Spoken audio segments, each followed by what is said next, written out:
সব নতুনের আগমন মানুষের আনন্দের কারণ হয় না, বরং মানুষের বিবেকে করাঘাত করে কোনো কোনো নতুনের আগমন।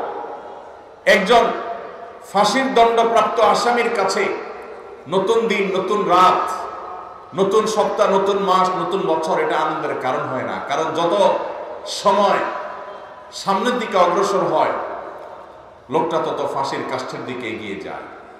আমরা যখন আল্লাহ রাব্বুল আলামিন আমাদেরকে যখন প্রাণ দিয়ে সৃষ্টি করেছেন, কুল্লু নাফসিন যায়কাতুল মউত, একদিন আমাদের মৃত্যু সাধন করতেই হবে।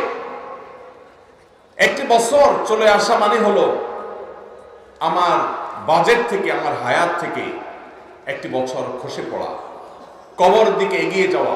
একজন মুসলমান, একজন বিবেকবান মানুষ এই জন্য নতুন বছরের দোরগোড়ায় দাঁড়িয়ে ফুর্তি করতে পারে না।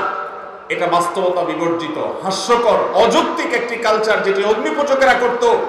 আজ বিজ্ঞান মনস্ক হওয়ার দাবি করে যারা এই কাজগুলো করছে, তারা নিজেরা ধ্বংস হচ্ছে, আমাদের সমাজকে ধ্বংসের দ্বার প্রান্তে নিয়ে যাচ্ছে। বিধায় এই 31st নাইটের এই কালচার, এই অপসংস্কৃতি, এটিকে আমাদের দেশ থেকে ঝেঁটিয়ে বিদায় করতে হবে ইনশাআল্লাহ।